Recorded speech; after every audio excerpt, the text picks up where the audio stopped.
Donc on continue la mobilisation, on est en grève aujourd'hui, demain et après-demain. Un salaire pour tous, un travail pour tous, des papiers pour tous. Je vous demande juste de rester à l'extérieur. Dans un quart d'heure, moi je serai en grève.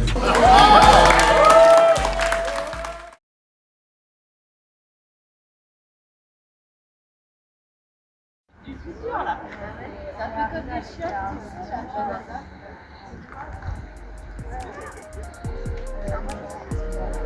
C'est le premier jour de grève du travail social et on commence par un piquet de grève au groupement des possibles. Le groupement des possibles, c'est un peu le symbole de ce qui dysfonctionne dans le social. C'est un joli nom, mais derrière une réalité qui est pas si jolie que ça. C'est des appels à projets, des collègues qui sont en CDD et qui ensuite sont jetés, et c'est une convention collective au rabais du nom de Nexem, le syndicat patronal. Nous, aujourd'hui, on est en grève pour dénoncer justement les politiques managériales un peu dégueulasses et sans respect du sens de notre travail. Aujourd'hui, on a des collègues qui enchaînent les CDD ou qui ne sont pas reconduits. On a 6 collègues en un an. On n'a plus de sens dans ce qu'on fait et les gens qu'on accompagne en ont marre d'avoir eu 12 référents les 3 dernières années.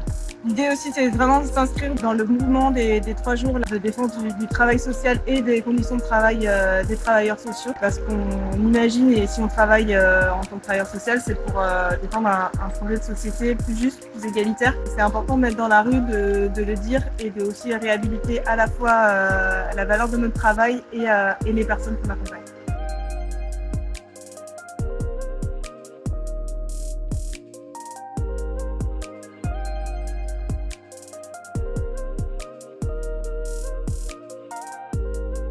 Et si ce piquet de grève il avait lieu aujourd'hui, c'est qu'un CSE devait se tenir et la direction elle doit pas être tranquille parce qu'en fait elle a tout bonnement annulé, peut-être déplacé. En fait elle a fui ses responsabilités parce qu'elle savait qu'elle allait être interpellée par les grévistes du groupement des possibles, du relais aux Anam, de l'Oiseau Bleu et tous les collègues qui étaient en grève et qui se sont solidarisés ce matin.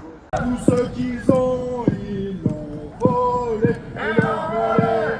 Partage du temps de travail, partage les richesses, ou alors ça va péter. Et c'est la deuxième étape de la journée de ce mardi 16 dans la grève du travail social. Donc on est en manifestation avec des collègues de plein de services, des SLS, de la protection de l'enfance, dans l'insertion.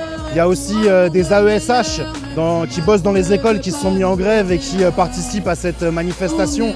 Et il y a aussi les livreurs à vélo qui actuellement occupent la métropole suite à des expulsions dans le quartier de la Villeneuve et qui sont venus pour manifester avec nous. Ce qu'on chante à longueur de manifestation, c'est tout le monde se bat pour le social, dans le sens où oui, c'est des métiers essentiels. On dit tout le monde se bat pour le social par rapport à nos conditions de travail, par rapport aussi au public qu'on accompagne. C'est quand même un indicateur de notre société quand on casse les services sociaux. C'est un choix politique qui est fait d'enlever de l'argent pour nos services, pour nos missions et toujours de favoriser les riches, les patrons, les capitalistes. Mais on chante aussi le social se bat pour tout le monde parce qu'on ne pense pas qu'on pourra gagner juste nous tout seuls dans notre coin. On ne pense pas non plus qu'on pourra gagner avec un seul jour de grève. Donc on continue la mobilisation, on est en grève aujourd'hui, demain et après-demain. Depuis l'occupation de la métropole, ça fait à peu près 150 personnes qui dorment dehors, à peu près 20 familles des enfants qui sont innocents, des femmes enceintes qui dorment dehors. C'est inadmissible.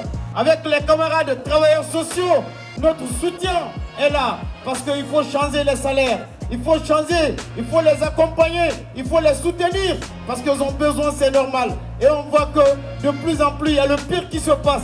S'ils sont là, c'est de nous faire entendre notre voix. Parce que sans papier et sans un titre de séjour, on n'a pas les droits qui sont ouverts. Et ces travailleurs sociaux, je pense bien qu'ils sont là aussi pour ça, pour les accompagnements.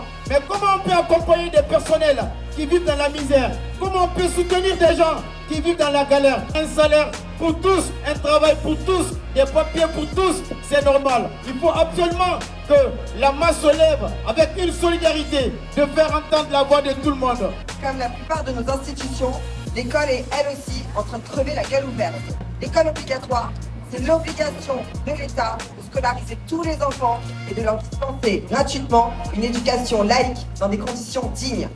Ce devoir n'étant pas respecté par l'institution, nous nous mobilisons pour y rappeler. L'année dernière, ce sont 24 500 ménages qui ont été expulsés de leur foyer par les forces de l'ordre. Comme si on avait mis dehors toutes les familles de Saint-Martin-d'Air et de Mélan cumulés. Ce ne sont pas que des chiffres, ce sont des vies qui sont brisées, ce sont des familles qui se retrouvent à la rue, les enfants dehors, des valises sur le trottoir. Le manque de moyens et les mauvaises conditions de travail que subissent les travailleurs et travailleuses du social a aussi pour conséquence l'entrave dans l'accès aux droits.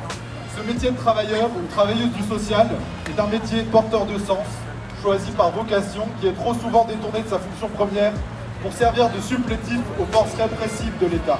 Et c'est les mêmes coupes de budget qui s'attaquent à nos conditions d'études sur la fac, qui provoquent des suppressions de places, qui provoquent des moins bonnes conditions d'études de manière générale et qui vont entraîner d'ici quelques années une hausse énorme des frais d'inscription pour les étudiants et les étudiantes. Ces hausses de frais d'inscription, elles existent déjà pour les étudiants et les étudiantes étrangères.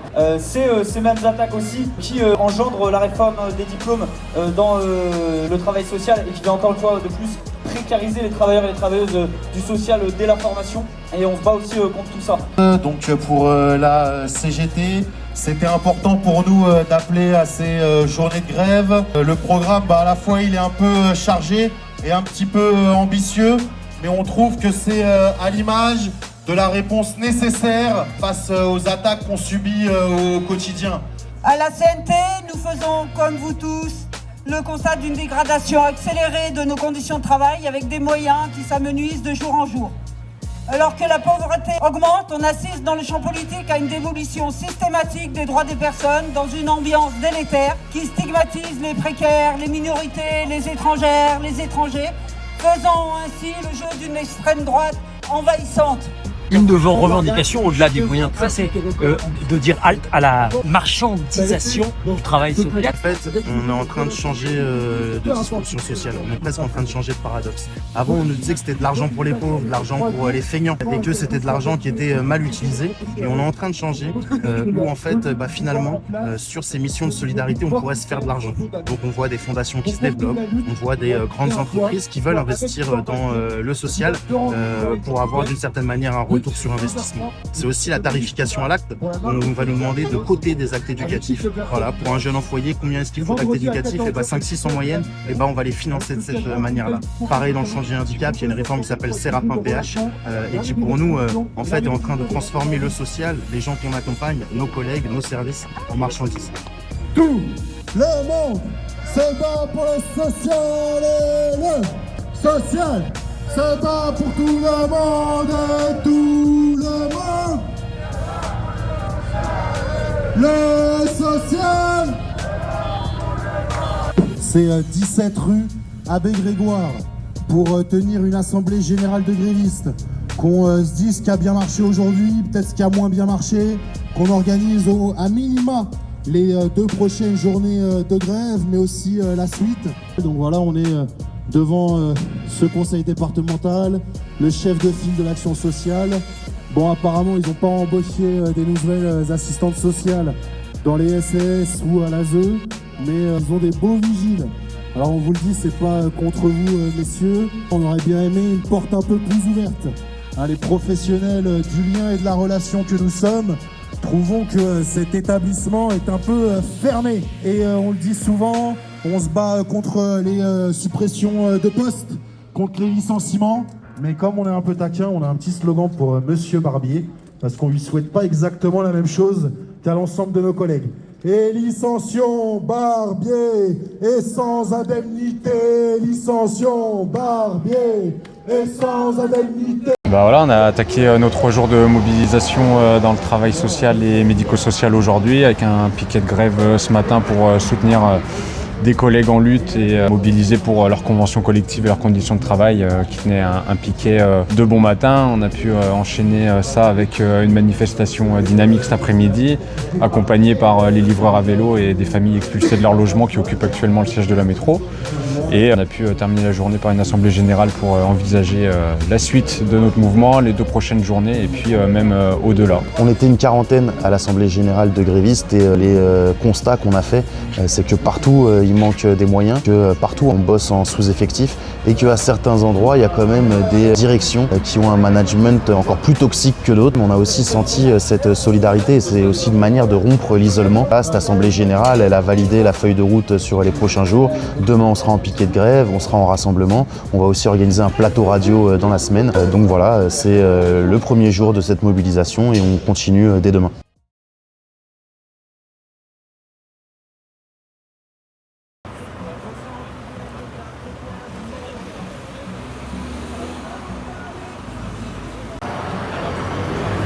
On est le mercredi 17 et on est en piquet de grève devant Océlia, l'école du travail social qui à la fois symbolise le futur des métiers mais aussi toute une série de dysfonctionnements. En fait, dans les services, des fois il n'y a pas de collègues, mais ici des fois il n'y a pas de formateurs, pas de formatrices. Le droit de grève, le droit des étudiants, il est généralement bafoué.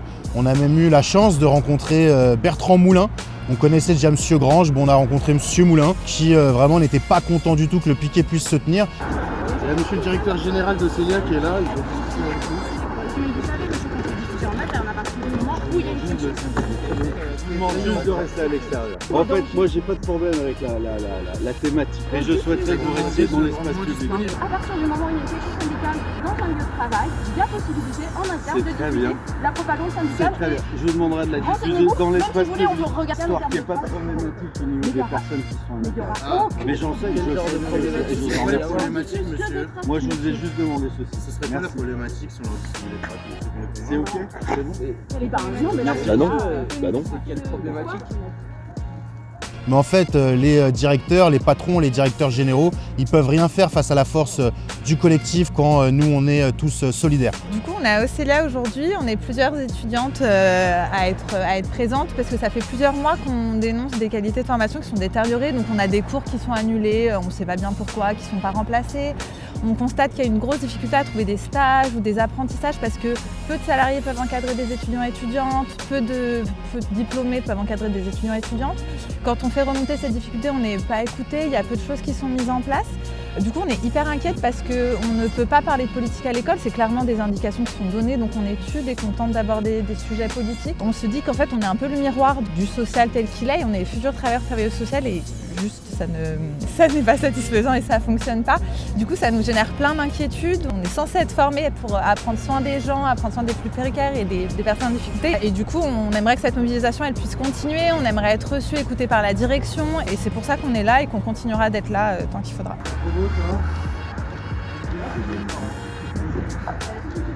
Il est où l'escalier de la direction pour que je filme le directeur en train de courir dans les escaliers? Le scotch sur les vitres, c'est pas vraiment de gauche. Mettez de la colle plutôt. Faut te enlever le scotch après, hein.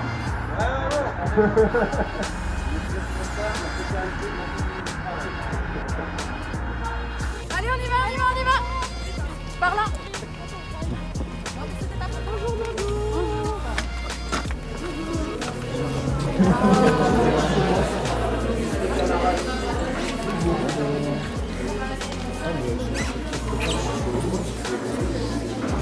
Bonjour tout le monde, merci à votre intervenant de nous permettre de nous exprimer.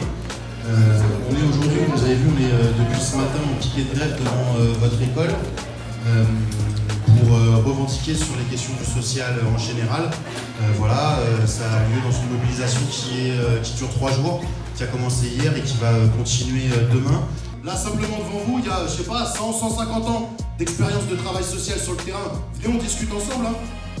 Nous, les diplômes, on les a passés aussi, on a été à votre place là-dedans. Et on a l'impression que comprendre les discussions que nous, on a dans l'Assemblée générale, qu'on a sur nos piquets de grève, elles permettent d'avoir une vision un peu générale du social. Juste pour information, je vais faire passer le PowerPoint très rapidement et dans un quart d'heure, moi, je serai en grève.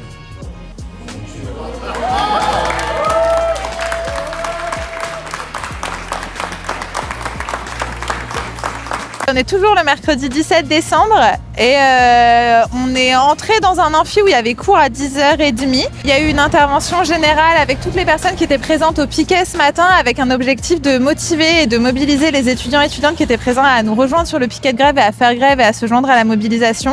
Du coup, il y a eu plusieurs prises de parole d'étudiants, de professionnels. Et du coup, le formateur a décidé de faire grève. Donc, il a annoncé qu'il suivait le mouvement de grève et de nombreuses étudiantes et étudiants se sont levés, se sont joints à nous au piquet. Donc là, on est plusieurs. Le piquet s'est considérablement agrandi et on est plusieurs pour porter la lutte du travail social. Et voilà. Non, mais ça fait super plaisir ce qui vient de se passer. C'est-à-dire qu'il y a des collègues de l'insertion, de la psychiatrie, de la protection de l'enfance, du planning familial qui sont intervenus dans cet amphi pour expliquer la réalité de leur boulot. Il y a une majorité d'étudiants qui a choisi de sortir et de se mettre en grève avec nous. Donc ça montre que quand on prend le temps de discuter entre nous, on peut construire un mouvement majoritaire à même de gagner et d'arracher ce dont on a besoin pour nos salaires, mais aussi nos conditions de travail. Donc voilà, la lutte continue et elle marche.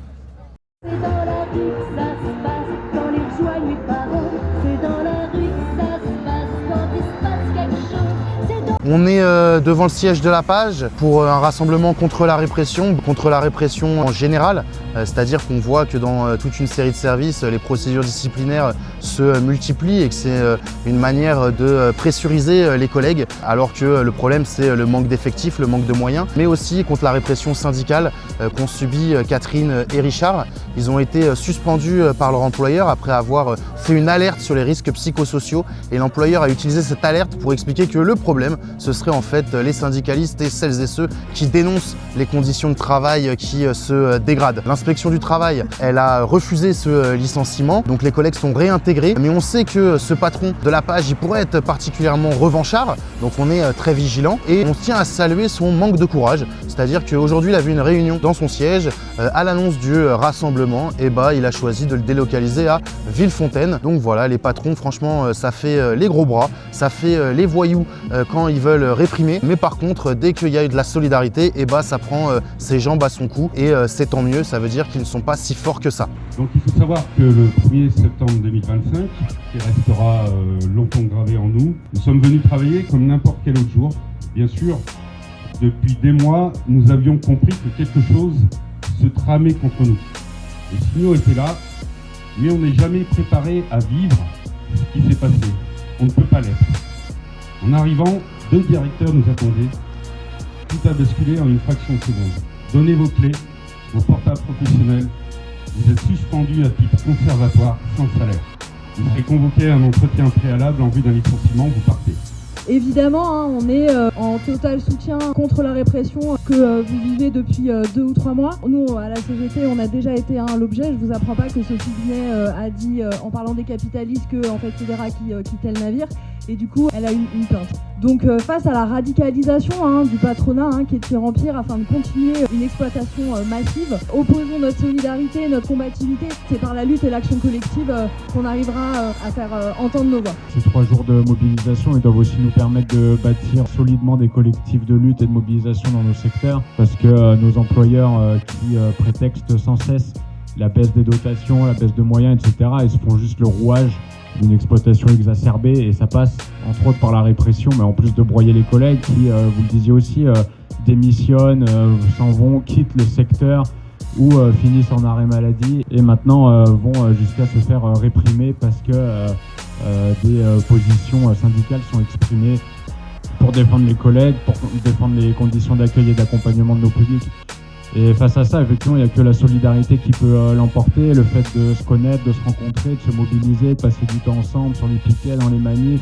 Même dans le cadre d'employeurs qui se disent militants, il y a aussi de la répression et un simple rappel au droit du travail peut donner lieu à des pressions et des intimidations qui peuvent ressembler à du harcèlement, en tout cas si c'était répété. C'était mon expérience en tant que salarié syndiqué à la CNT et rappelant le droit du travail au sein du planning familial et à la personne chargée de la RH. Et la première protection, en effet, c'est le collectif, la création d'un collectif fort, la solidarité. Dès qu'il y a le moindre harcèlement ou forme de harcèlement, répondre collectivement avec force. Voilà, donc ça nous enseigne aussi ça ce que vous dites et merci du témoignage et notre soutien. fait, l'employeur il a utilisé effectivement un rapport RTS orienté complètement contre nous. Nous sommes devenus des coupables tout désignés. Et en même temps, les personnes qu'on accompagne sont abandonnées. Ils ne sont pas suivis ou très peu. Ils reçoivent un coup de téléphone et puis on leur dit vous avez besoin de quelque chose. La personne répond bah non, pas pour l'instant, je sais pas, il faut que j'y réfléchisse. Bon bah on vous rappelle dans 15 jours. Enfin c'est pas comme ça que moi j'ai l'habitude de bosser et je m'inquiète énormément pour les personnes que j'accompagne. Et ce qui nous a permis de supporter tout ça, en tout cas, c'est les syndicats. Et notre syndicat qui nous a aidés, nous a soutenus. Et puis ce qu'on fait là en ce moment, ça c'est hyper important, la solidarité, les rassemblements, les prises de parole, les échanges, tout ça c'est primordial pour la suite parce que ça peut arriver à n'importe qui, demain à toi, à n'importe qui. Surtout ne soyez pas seuls parce que la solidarité, il n'y a rien de tel.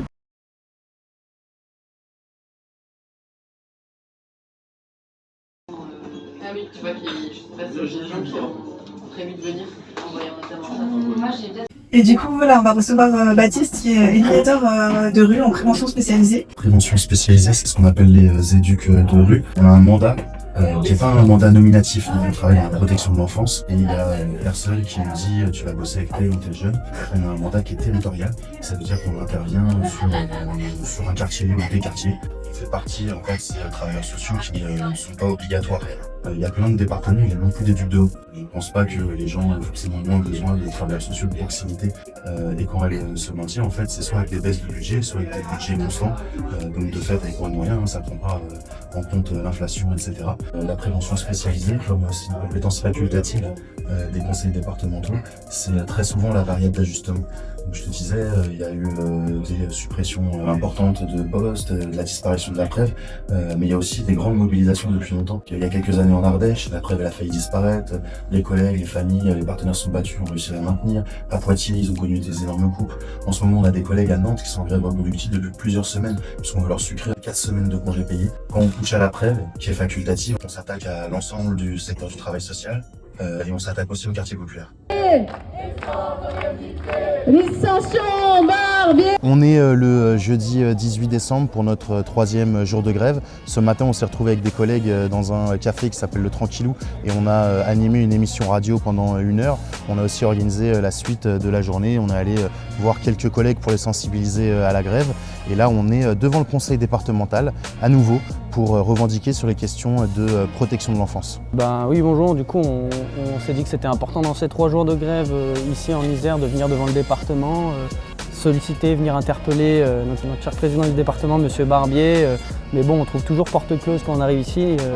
Nous, on pensait que c'était important aujourd'hui de faire un rassemblement spécifique sur la question de la protection de l'enfance. Donc je rappelle que c'est le chef de file de la protection de l'enfance, c'est le département. Et nous, ça nous semblait important, notamment par rapport à ce qu'on entend aujourd'hui. On en entend un peu parler par les médias aussi de ce qui se passe dans les foyers. Et nous, on veut aussi pouvoir se réapproprier cette parole. En fait, ça fait des années qu'on alerte sur la question de la protection de l'enfance, des galères à recruter, des équipes qui ne sont pas assez formées, des baisses de budget, en fait, tout simplement, qui ne nous permettent pas de faire notre travail correctement et qui, du coup, impactent sur tous les différents services qu'ils peuvent avoir en protection de l'enfance. On continue à se battre en fait pour avoir des moyens dignes et qui nous permettent de pouvoir traiter correctement en fait les personnes qu'on accompagne et faire de la bientraitance institutionnelle parce qu'aujourd'hui on parle plus de maltraitance institutionnelle à cause des conditions de travail qu'on nous donne, quoi. Il y avait des collègues qui bossent dans des foyers d'urgence. Il y avait des collègues qui exercent des mesures d'AED ou d'AEMO, des collègues comme nous qui bossons en prévention spécialisée, des collègues qui bossaient dans les SLS, etc. Puis en fait la journée n'est pas terminée. Dans quelques heures, on va manifester